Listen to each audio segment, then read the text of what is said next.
It is wonderful to be with you all today. My name is Nick Guthman. I'm a partner at Democracy Partners as well as principal at Blue Future. And today we're really excited to welcome you to our first in a series of free online trainings that highlight the different work that Democracy Partners can do and hopefully help strengthen the movement skills. Democracy Partners is a progressive political consulting firm, and our team includes seasoned organizers and strategists who have been at the center of almost every major battle on the progressive side for the last 50 plus years. We combine our passion, our skills, our motivation, and experience with the talents and energy of the best and brightest of the young and next generation to provide cutting edge winning strategies for the progressive movement, for campaigns, and so on. And so we're really excited to welcome you. This is, again, the first in an ongoing training series that's focusing on strengthening the skills for movement leaders, for allies, for organizations.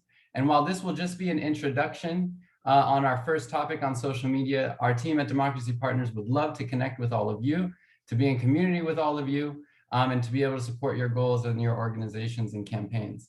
Thank you to everyone that is tuning in right now to the Democracy Partners social media training brought to you by Black with No Chaser. I'm Cirillo, one of the partners here at Black with No Chaser. I have my CEO, CJ Lawrence, here in attendance. And so we're gonna, I guess the roadmap and get everybody kind of prepped and ready to go for this presentation. One, I always like to ask folks, man, have an open mind, have an open heart about what you information about to receive. I think two is be inquisitive, ask questions, jump in the comments. Very, very important to engage in this. We don't want to be talking at you, we want to be talking with you. And then the last piece is really, who is Black with No Chaser? We are a multimedia lifestyle brand. We do consultancy work across social media, as well as, working on progressive campaigns. And so I don't want to get too bogged down in that. Last thing I will say, we do touch about 25 million people a month as an influencer brand around the globe, not just here in the United States. And so, with that being said, let's jump right into it. Give me a moment while I share my screen with you guys. So bear with me.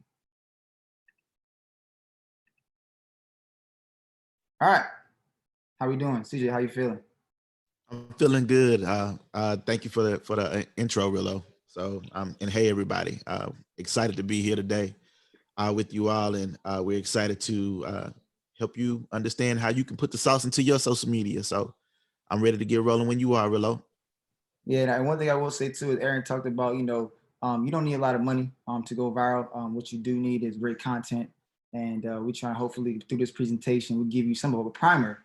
I don't think we can get all into the sauce, but hopefully get some of the sauce, some of the ingredients to kind of start making your own sauce of your own. So with that being said, we'll move on to the presentation. So what is sauce? What is it, right? And I think this is like the magic, right? It's the je ne sais quoi. It's the soul and heartbeat of your campaign or brand. It's uniqueness, it's consistency, it's timing, it's the feel for the game, and it's everything but boring graphics that likely nobody will ship. I think that we spend a lot of time hiring somebody who can make really, really good graphics, who can put out content that looks like somebody is working on a campaign that's tangential to our campaign or somebody in the movement. Whereas we don't really spend a lot of time trying to figure out who are we trying to produce this content for? Who's really going to be the folks who are going to be sharing our content? And that really brings me squarely to my first point here. And CJ, man, you can start off for us is where your tribe at? Where your tribe at? Thank you so much, Rillo. Thank you for pulling right up.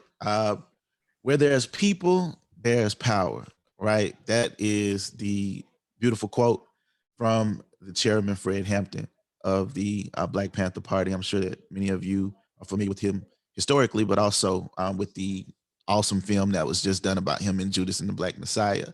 The reason that he was so amazing is that he had an understanding about how you build community, right? He understood the process of educating, motivating, and organizing, and how you touch and concern the community. With regard to social media, it's no different in that when you are building a community, you must do so in a manner that is authentic. You must show up in a manner that is authentic, and it must be organic. So finding the common ingredient, right? What we mean here is, how am I relating to the audience to which I'm attempting to speak? What is it that I'm presenting to them? What is it that I'm trying to achieve with them? And how do I purport to do this? uh, creating filters to weed out the fake. With Black with No Chaser, we show up. Literally, our mission is to think Black and live Black unapologetically. That is the mission of Black with No Chaser. And what that means is that when we show up in the space throughout the social media space, as well as in real spaces, we do so in a manner that is for our own comfort and for our own safety. And that's important and that's critical because there are not very many places where we can exist in that manner. Not very many places where we can exist in a space where we feel unpoliced, where we feel like our voices are ones in which we may not have to code switch. And so Black with No Chaser is a safe space for Black people and people who think Black and live Black unapologetically. That's not an exclusionary space. That's an inclusive space. So long as people are comfortable in a space that exists in that manner. Um, I'll pass to Cirillo with regard to providing clear benefits and attributes. Yeah, really quickly, I want to appreciate it, CJ. On the creating filters, right? Filters are created across every single brand and every single campaign, right? And the cool part about that is that when you kind of create these filters, invisible filters, if you will. For example, think about Black Lives Matter, one of the largest movements ever in this country. It was a hashtag that went from a hashtag to a movement. But the one thing they did do is when they said Black Lives Matter, they didn't mean that white lives don't matter, brown lives don't matter, whoever, what I'm saying? They didn't say that. But the thing is, by saying it though, there were already going to be people that were going to be what directly antagonists or against their movement. But then there were going to accomplices, comrades, allies that will fall squarely in line with their messaging. And so, like going back to that, is that you don't have to restrict or exclude anyone. You can just create the thing that you want for the people you want to organize, and then so goes your community on how you can build a community, an effective community, right? A loving community. But next bullet point is provide benefits and attributes. This is huge, right? Think about when CJ just said creating safe space and being able to define what is a safe space. I think a lot of people say that, but being able to not only define it in a way via words, but also how it shows up in your platforms across all your social media channels. And so, and then in terms of attributes, essentially, that is like think about a water company saying that we are sustainable. We have our water comes from the springs, or our water is alkaline and it's the best water, whatever the case may be. And I'm using it as an example, but in terms of attributes, you want to kind of think about your social media channels and your brand of campaign and figure out the benefits and attributes that you're gonna be at least core benefits and core attributes you're gonna be giving to your community, and as opposed to like you're trying to extract from them. And the last thing, which is super important, is be consistent. I always say this to everybody is when you do social media and you begin your social media campaign, your social media presence, if you can turn 2 followers into 4, 4 into 8, 8 into 16, 16 into 32, and so on and so forth, then you have a viable product. That means that you need to work with those 32 people who are super engaged with your platform and give them content that they want to share. Because what's going to happen is that they're going to then share with people who also think like them. Like-minded people move together. And they may not be all the way the same, but if it's a Venn diagram, they will have a lot of crossover with who we engage with on a daily basis. And so if you want to build that community, don't worry about how many followers. Worry about creating the content that's worth sharing. And the last piece I would say before we started this is that at Black with No Chaser, and we create campaigns and people that work with us, and we have a sense of autonomy. One of our key things we always say is that, well, one, if you're gonna work with Black with No Chaser, we always say that hire Black with No Chaser. Don't hire Black with No Chaser and you want this other group over here. What I'm trying to say is that in terms of being consistent, you got to ensure that your sauce is always on the stop. Got to be showing up every single day. And so, for example, Black with No Chaser is still putting out content right now. And that's part of being organized. Any organizer, any community organizer, whether it be social media or in the field, you gotta stay organized and be able to be a walking through bubble at the same time. So, boom, switching over to understanding your community. CJ, I'll popcorn back to you, brother, to kick us off. Okay, really quickly. Thank you, Cirillo. I wanted to touch on providing clear benefits one more time, really quickly.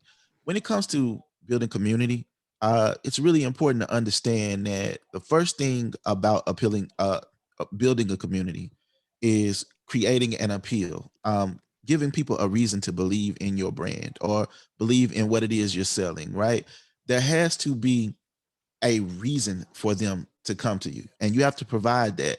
What we found in our community building processes and phases throughout from platform to platform is that we have to bring something to the table that the people want, rather than come to the table asking for something from the people first and foremost. And that's a critical thing to understand. Why it's critical is basically because in the process of kind of getting your first initial buy-in as it relates to followers or supporters or those who will help you to organize, uh, there has to be something that they feel they can take away from it.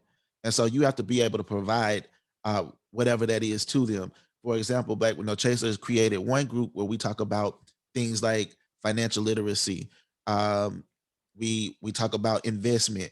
This is a group that has garnered over 6,000 members, and it's done so because these were people who were unfamiliar with these processes that wanted to become more familiar with these processes. Okay, I move into understanding your community. Lived experience is greater than research. Of course, those of us who have lived experiences also have the ability to do research. So lived experience plus research is greater than lived experience, but lived experience alone is often greater than research. You'll see this show up many times in how things are marketed to us, how things are branded to us, and so it's really critical to understand that when you're speaking to a people, it's important to speak the language that the people speak. Uh, Cultural competency. With regard to cultural competency, I think this goes along with that, and I'll give that one to Rillo to speak to. Yeah, yo, appreciate it, CJ. Look, cultural competency, right? This is by far like one of the top things you could do, right? And in a minute, we're gonna show y'all that by not having cultural competency, there was a particular company commercial that fell flat on its face in trying to reach people during a year in which, it was the height of Black Lives Matter, defunding the police, and so on and so forth. And then we're gonna show you one in Exhibit B that was really more of the right way to do it, by having a sense of what it means to be culturally competent in something. Before we do that, though, a couple more points. Understanding demographics and needs. That goes back to really like having a deep understanding about the personas and about the real people who are following you, whether it be the age, whether it be gender, whether it be sexual orientation, whether it be if they like pizza more than hamburgers, whether it be vegans or whatever. You gotta try to find a way to create content that's gonna resonate with those folks, right? And give them what they need on a consistent basis. And it goes back to what keeping that sauce always in stock. And last thing is human beings are nonsense. I mean, nonsense, Yeah. nuance. And so human beings being nuanced is very important because if you think about it, right? Like like we all have different, it come from different experiences, lived experiences. And part of the reason why CJ talked about lived experience graded in research, because I know many a times I found, to be real with you, I found myself in progressive spaces where literally you would hire a bunch of people of color and including Black folk. And then you would do a lot of research on Black folk before you even scan the room that you got hired about Black people.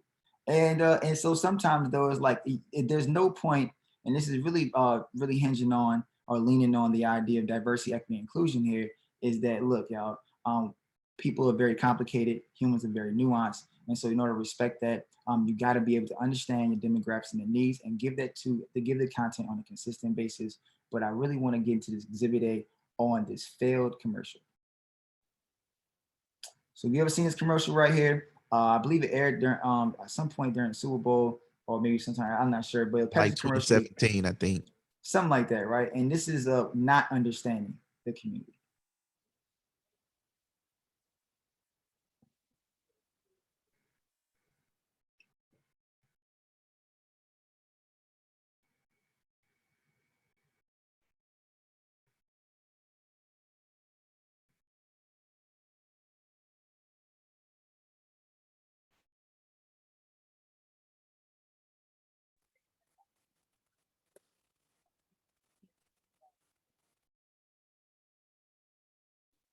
Can we narrate along with this? A little bit. Can you hear us? Yeah, we No. can't hear the audio on the video though. Yeah, it's the audio really isn't necessary. It's just a music track in the background. So what we'll say about this particular video is that obviously you can see that there's a protest taking place or a demonstration, something like a direct action taking place. This is approximately 2017, which is 3 years after Ferguson, which began in 2014. Um, in it, you see Kendall Jenner modeling, but finding herself intrigued by what's taking place outside.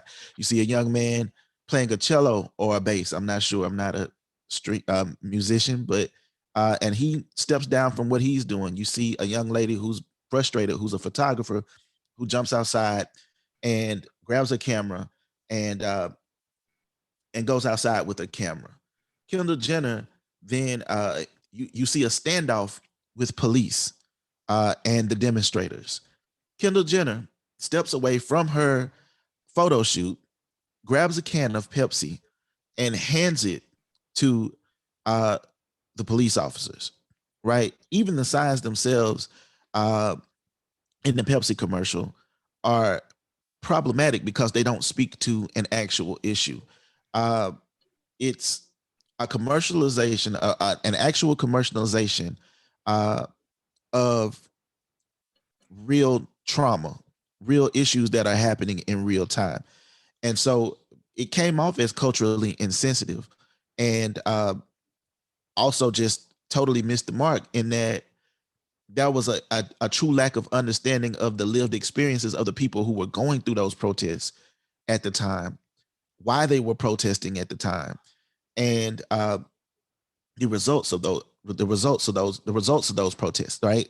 Understanding that the reason that people were in the streets was because black blood was being spilled in the streets and being justified uh, was a very significant thing. And so to suggest that all we needed to do was grab a Pepsi and hand it to police was beyond beyond insensitive, and it totally missed the mark in that regard. Uh, Nike, on the other hand, had a different approach. Unfortunately, with the Nike commercial, it is one where you probably would need to hear uh, the audio, but I'll give you the gist of the Nike commercial. Essentially, what they're describing in the Nike commercial is uh, being fearless, being unafraid to challenge the status quo, being unafraid to do what others say is impossible, to dream beyond what others say your limitations should be. As you can see, you see people uh, that are differently able. Uh, you see a variety of different people, right? Homecoming queen slash middle linebacker. Um, you see a young man who lost 100 pounds after he had a brain tumor. You see all of these people, and of course, you see Colin Kaepernick, who we know made the sacrifice that directly attaches him to lending credibility to being able to speak to what sacrifice comes with movement, um, being willing to give up everything, being willing to risk everything, even if it costs you everything. And so it was far more compelling. It resonated far more with the community, and Nike got buy-in from the community because of the way that they approached it.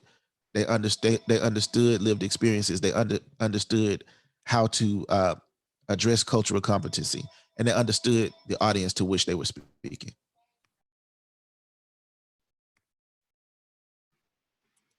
Okay, CJ. All right. Appreciate that. So the next slide, or the next portion of the presentation is going to be being the source of the sauce. This is one of my favorite actually parts of the presentation because we really get to figure out who's been doing it really well. Something that we've been floating out there in the ether you probably already have seen. And the sauce ain't easy, but it's necessary. That's for sure. And I'm creating useful, shareable, timely, and engaging content. We picked out some things that we knew really hit the mark across the board in terms of organizing. And so the first one right at the top would be Gary Chambers. I'm pretty sure if you've been involved in electoral politics or progressive politics or campaigns, you've heard of his brother, Gary Chambers. Gary Chambers, while he did lose the primary, He didn't get to the runoff, which is happening now. I think early voting happened April 10th this weekend down in my hometown in New Orleans, all across the 2nd congressional district. But this clip here I want to show you is really all about Gary Chambers knew on that day that he was going up in there and actually make a speech. He knew it. It was planned. It was calculated, right? Going to Aaron's point, it was organized, but he didn't know exactly what would happen from it. It was definitely shareable, obviously. It was timely at the time in which this the city council was happening. Robert E. Lee, a school in which we know Robert E. Lee being a former slave master and general of the Confederate Army. He was talking about why a majority Black school and students have to go to a school with Robert E. Lee, which is a former slave owner, right? And so in this clip here, we won't show it all because about 3 minutes, we don't have time for it, but you can see why this piece of content, for its authenticity, its candor, and for the timeliness of it and the subject matter itself, that was some of the main points of why this video here was so highly effective.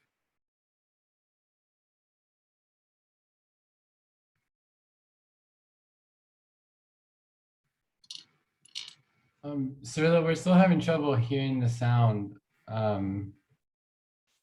Yeah, I'm not sure what's. Is it muted on YouTube or anything? Can't hear it? No. I can set up the framework with regard to it. So sorry, y'all. Hold on one second. Nope. Yeah, we're not sure why the audio is, but like it's no problem. Like, but I'm gonna tell you what the slave my ancestors said about Robert E. Lee. Since you don't know history, sister, let me tell you that they said when he got the plantation, after he got off the field with 27,000 people dying at Gettysburg, Connie, Robert E. Lee was a brutal slave master. Not only did when he whooped the slaves, he said, lay it on them hard. After he said, lay it on them hard, he said, put brine on them so it'll burn them. That's what Robert E. Lee did. And you set your arrogant self in here and sit on there shopping while the pain and the hurt of the people of this community is on display because you don't give a damn and you should resign. Okay, I'm gonna stop there, right?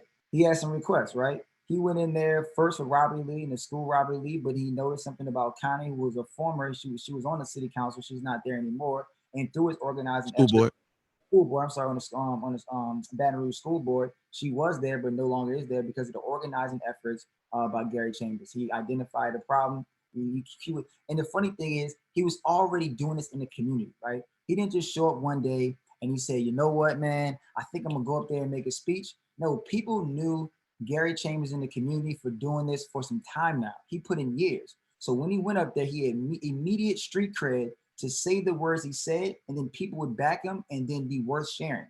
Part of that is that when you, so let me just hit on that street cred part real quick. If you don't have street cred, nobody's listening to you. Nobody's gonna listen to you. You can't roll up in my hood in New Orleans and go, hey, look, I'm really, really cool. You should back me. No, nobody knows you around here, ma'am, sir. So therefore, you don't have the street cred and we not worth sharing your platform. And so what Gary did is stand up in there and be very confident and candid about what he was doing, a very authentic moment. And then from there, it created a shareable and viral moment. Not because, again, this is not because he made a video. It's because the timeliness, the issue, and the where we're at in society and in politics and race and equity in this country. And he said, you know what, enough is enough, and he made a stand. CJ, you got your hand up, right?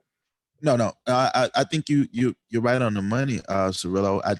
What I wanted to highlight was that Gary was prepared. Also, Gary knew that he was going to do this when he got there. Now, the whole thing with Connie being shopping on the news or shopping on the internet, that was a bonus. That was what made it special. That took it over the top. But he was going to light into them anyway, which is why there was a camera there, which is why it was already prepared. It was already ready to go. So he knew that he was going to do something that would have the ability to drive a conversation, which is what he wanted to be able to do. That's important because essentially, after the fact, Gary, who had been working in Baton Rouge, definitely since the Alton Sterling killing, had been outspoken in the community, was able to essentially launch a political career based on this conversation. He went from 10,000 followers to over 400,000 followers on Instagram alone. So and he found himself on every network speaking to social issues, and he suddenly became a thought leader in the space as it relates to social issues. Which brings me to should I go ahead and go into If They Gun Me Down, Rillo? Yeah, because I think that's your bag, and this really stems from the 2014 moment when Michael Brown was gunned down in Ferguson, and so this and just preface this, y'all, man. CJ actually made this. This is actually a time hashtag of the year in 2014, and has been used widely across the world in terms of instruction on how we take in hashtag to making it a movement. So Yeah. So thank you to Rillo for setting that up. So If They Gun Me Down is a hashtag that I created in 2014 in response to um, Michael Brown being murdered in Ferguson, Missouri. At the time that it was created, there was very little conversation taking place around it. What I observed was the way in which his story was being told, and the photos that were being used uh, were very troubling because they seemed to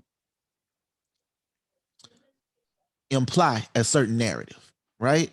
And in order to challenge that narrative, I juxtaposed two photos of myself. One that some may deem menacing, another which was a photo of me speaking at my graduation with President Clinton in the background as the commencement speaker. I was the commencement speaker, and he was, you know, the guest speaker that day. And I used those two photos and asked the question, which photo would the media use if they gun me down? This became a viral sensation. It became the #1 trending topic in the world. But what it did more than that was it challenged media to challenge itself in a way that it never done before. Uh, and as a result of this, both If They Gun Me Down and Ferguson and Michael Brown all began to trend at the same time, which was the most important aspect to me. Was I was just trying to bring attention to what was happening with regard to the conversation. Others got involved. Others started doing their own versions of If They Gun Me Down. And this was the same year that Black Lives Matter came about. Bring Back Our Girls, if you remember that. All of those hashtags came out that same year. Yes, All Women uh, came out that same year, I believe. And Time Magazine named it the most influential hashtag of the year. It was not created for the purpose of being named the most influential, but it was created for the purpose of challenging media bias, challenging media narratives, and the character assassination that occurs that subsequently justifies the deaths often of unarmed Black people, Black and brown people in communities. And so when we were able to do that, we saw it become a movement that has kind of given birth to the initial thought leadership that would later become Black with No Chaser. And so that's the If They Gun Me Down example. Willow, did you want to say anything else about it? Or? No. I think for time purposes, I want to make Yeah. sure. And so, a couple of more. We got my boy Phil Agnew here, using the Black with No Chaser hashtag. And the reason why we point that out is because another hashtag that is going from being just a hashtag that was born on the campus of Tougaloo College in Tougaloo, Mississippi, right outside of Jackson. It's a very, very small space. But for HBCU, and so what happened with that is that, going back to the very beginning when we said think Black, live Black, thinking Black and live Black is really taking a page out to Toussaint L'Ouverture's book, which is you don't have to necessarily be Black to think Black and live Black. It is a literally state of mind and state of being you put yourself in. And so now by understanding that's more of a state of mind and state of being, and really controls how your heart and hands move, right, on particular issues in life, showing up a bit more human, having a bit more empathy. That hashtag now has been associated not just with Black with No Chaser, but with just that what people feel intrinsically about a particular issue that they're speaking on. And again, right, that goes back to just like, I think it's some parts some name, but also some parts some what the brand has become, similar to Uber, right? You don't say I'm going to catch a ride, you say I'm going to catch an Uber. When you say I'm going to search something, you don't say this, I'm going to say I'm going to Google it. And those things, right, become categories in of itself. And so what I would say is as a lanyard piece of this is try to create something that exists more so or less in a category of its own. And the more you can create categories of your own, even existing in campaigns that operate in progressive spaces, the more you can create a niche that stands by itself. And then therefore you create the ecosystems that allow your social media channel to thrive. All right.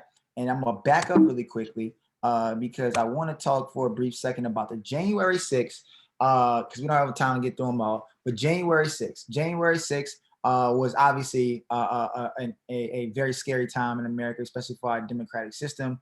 We all know what happened that day, so I'll save the narration on that. But what also happened that day was a viral video that I was in. The video was shared and was viewed almost 20 million times. And it goes back to what we said before about the timeliness and the way in which it was presented. It goes back to the captions being used. It goes back to the platform it was presented on initially. And so it really is, in a way, I think that going is really what Aaron talked about before is plan. It's a bit strategic, right? To some of it is a more of an art and timing issue. It's the placement of it. And I think what it did is associated with the right hashtags too. Because we're talking about social listening and being able to speak to an audience. Every time you use a hashtag, you are inserting your brand or campaign into a conversation that you think, whether directly or indirectly, needs to be talked about, right?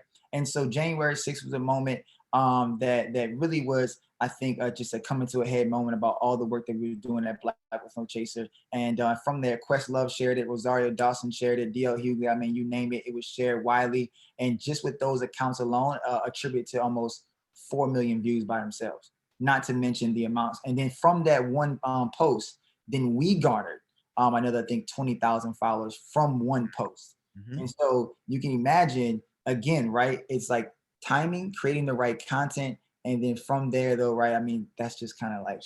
So really, I would like to say, like, in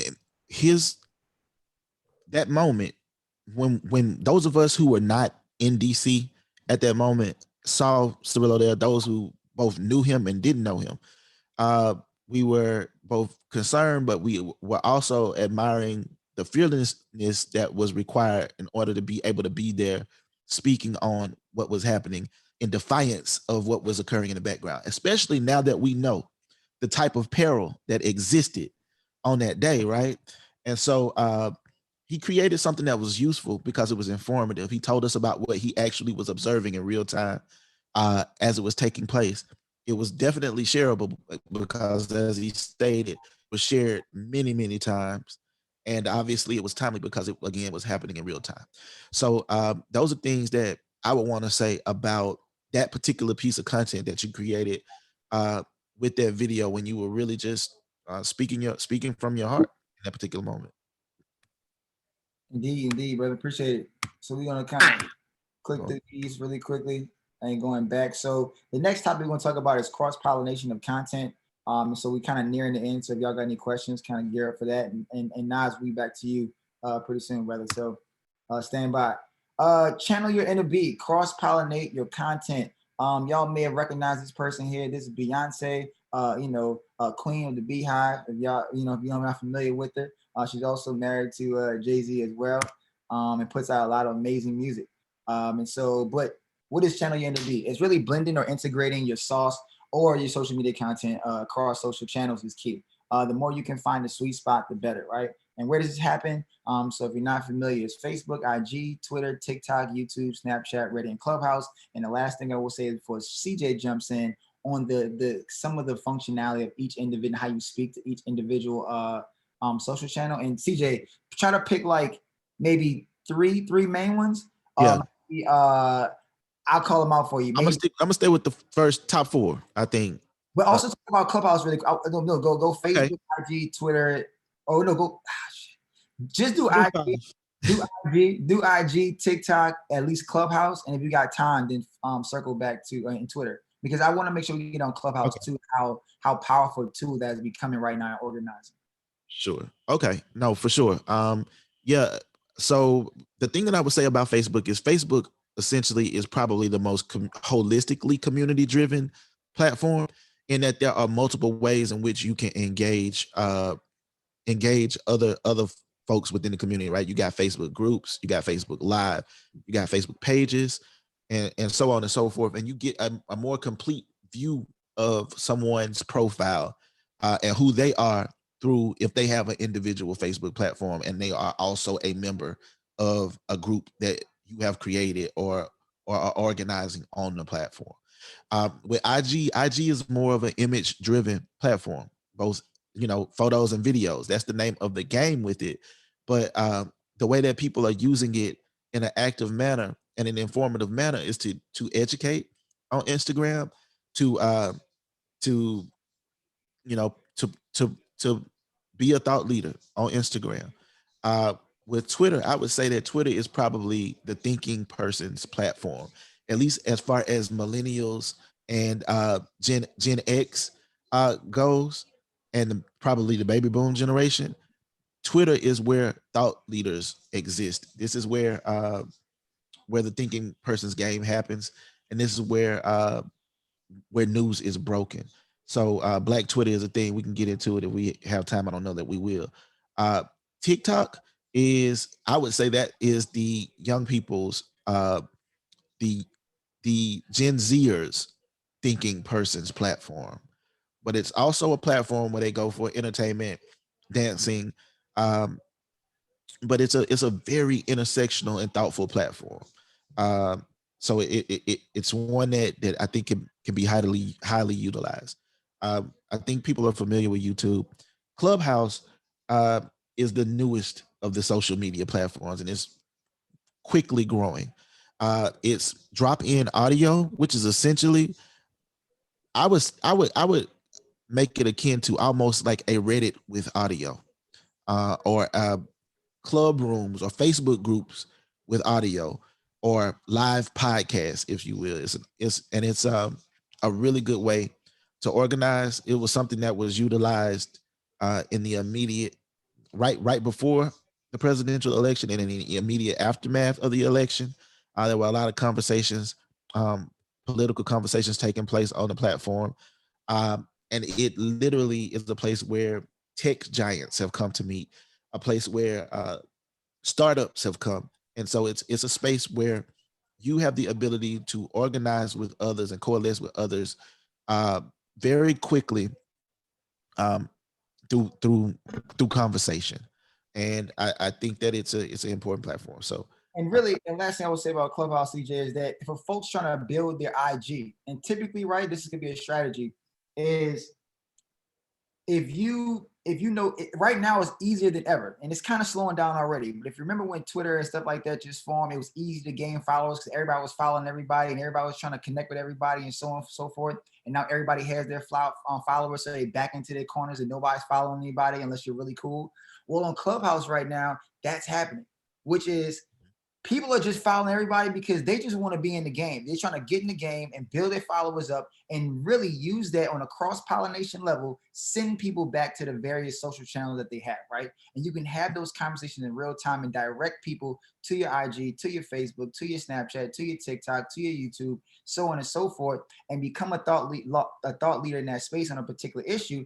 And so I think that on a more, I guess, a contemporary level, it may be beneficial if you were starting out and started a social media campaign. Maybe Clubhouse is where you started at, and then you kind of funnel people from Clubhouse into your social media channels, instead of like starting on IG and Facebook first, where you have to do a lot. You have to do a lot to really get somebody to say, I'm a like, I'm a comment, I'm a share, or I'm a follow you, right? Or I'm a bookmark your content. Well, then what you could do is start on a more lower hanging fruit and then funnel the folks over to your other social media channels. CJ, you want to say something?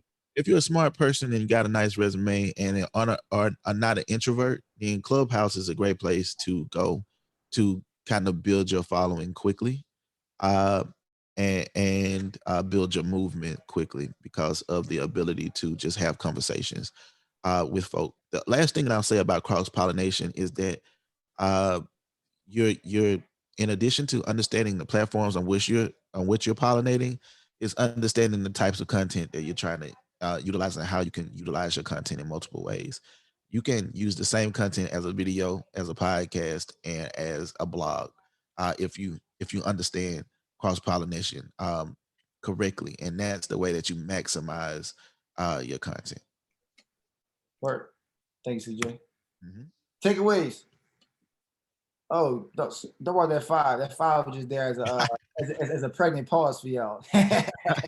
But anyway, but no. Aaron talked about this at the top, and I think I'm gonna say it again.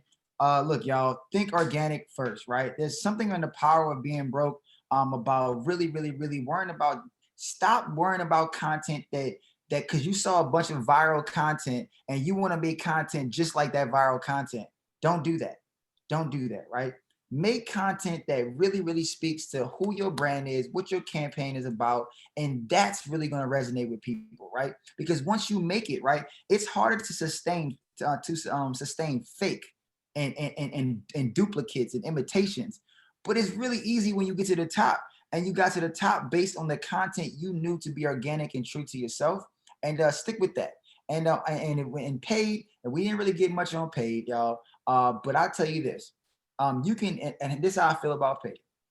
Paid will reach folks, but it's like building. It's like building a restaurant, and there's all the bells and whistles, but the food sucks, right? So you want to make sure that when you're building out your platform, that when people find you got paid media, whatever it is, that the paid matches the energy you giving and paid. That when they finally come to your page and your social channels, that they go, I want to stay here.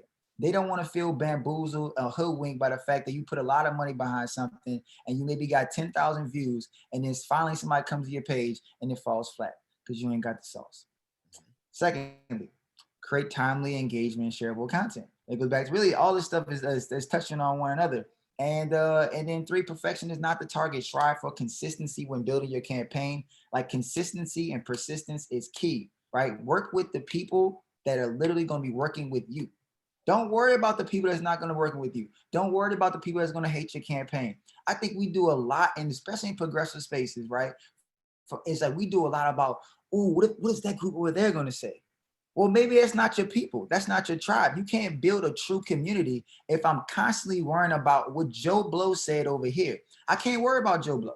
I got to worry about my people and the issues pertaining to my people. And do that, my people are going to share it because now they know we are in it to win it. Whatever you're in it to win. But when you go, oh, I want to be this to this group, and I also want to be this to that group, and this to that group, and I want to be supreme progressive.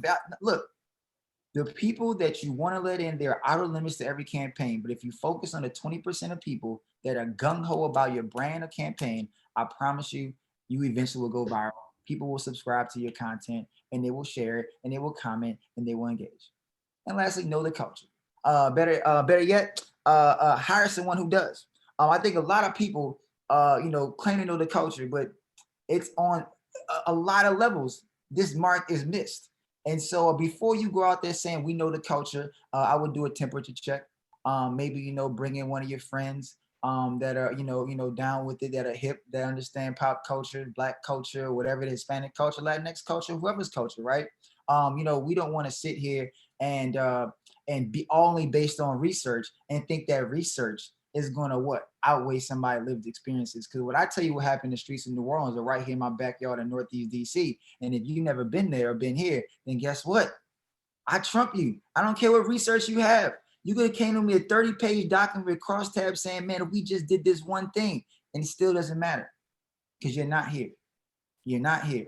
And so look, that's a wrap on that, CJ. If I don't know if you want to say anything, and we can turn it over to Nas. But that's it. Thank you. I think that we just our last slide is on there somewhere. So oh yeah, right here. It's very important. this is how you get in contact with us. It's our email information, and this is our link tree, which is another awesome tool to utilize, which has links to all of our social platforms as well as how we can be reached. So again, thank you to Democracy Partners for the opportunity to sit with you all today, to speak with you all today. And yeah, we'll take questions now if there is time to do so. So Great. Thank you all so much. There's one question that came in earlier that you all sort of spoke about, but if you could give a succinct example of what it really means to be building community through a campaign. So when you're in a campaign, what does that look like? Is it thanking people as they share content? Is it asking people to help build that content? Can you speak more to the community building aspect when you're running a campaign? Show up, talk with you. Don't talk at people, talk with people, man. Show up in the comments. I think, and not just in your own comments, like really be in the comments and everybody else's stuff, right? If I was in a community and it was in Ron here, and I wanted people to get to know me as well, get to know them, I wouldn't only just be talking to them. At some point, I'll be listening and then try to respond and get into what they're doing. One thing I found really, really effective is just sometimes the effectiveness of tags and building community, right? Is being able to associate people and brands with your campaign. But I think social listening is really, really big. I know for me, especially for CJ, I'm in everybody's comments. I think comments is where the magic happens. I think that in getting in the head, the psychology around social media is happening in the comments. People's unfettered thoughts are in the comments, not in their like well composed picture they just put up or the video they just tried to share with you. It's literally the people in the comments are telling you how they feel. And then you can begin to create content and build community that's based upon the knowledge you're receiving from people you don't even know. What I would say with regard to building community and organizing on social platforms is education, motivation, organizing. Those are the three main factors that you really need to be able to utilize when it comes to building community on your platform. Are you teaching people something? Are you giving them something that they want to come to your platform for? Whether regardless of if it's YouTube or whatever, right? People go to Google. The reason that Google is what it is because people wanted to know how to do something. The reason that Google bought YouTube was because people wanted to be able to see how to do something. And so, there's other things that YouTube has the capability of doing, but a lot of people go there because it's YouTube University to them. And so in that very same vein, we as organizers or leaders or grassroots organizations have to be able to show up in a manner that that's one shows people how they get to where it is they're trying to go, but also makes space and opportunity for them to be able to provide you with insight to what it is that perhaps speaks to their needs. Great. Thanks, CJ. I think Question about hashtag. Oh, I'm sorry. Quickly. Nick. Yeah, just quickly. We got to run to the last section. Go ahead, though. Okay. Yeah. Really quickly about hashtags. The only thing that I will say is think of hashtags as like rooms, or think of it as a room. When you use that hashtag, essentially what you're doing is saying, I want this particular conversation to show up in this room. If I use hashtag HBCU on something, then I want people that are interested in things about HBCUs or interested in conversation around HBCU, or people that attended HBCUs following that are following that hashtag to see the conversation that I'm trying to show in this particular instance. That's just one example of how it's utilized. But it really is about bringing people to a conversation or a subject by utilizing those hashtags. Appreciate it, CJ. Nas, you ready, man? I'm ready.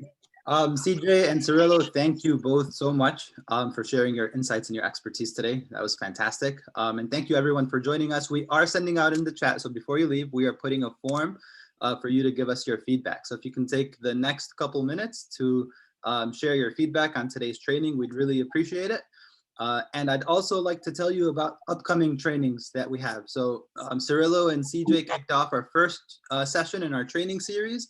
We have one on April 29 on public speaking with another democracy partner, John Neffinger. So that's April 29, also at 1 p.m. Eastern on public speaking. And then we have another one on May 20 with another partner, Jibby Martinez, on media relations and op-eds. So those two, April 29, public speaking, and then May 20 on media relations. We'll send out the invitations on that. And with that, just wanted to say thank you again for joining us. Please take a second to fill out the survey And have a good day, everyone. Thanks, Nas. Ooh, don't worry, be happy. Ooh.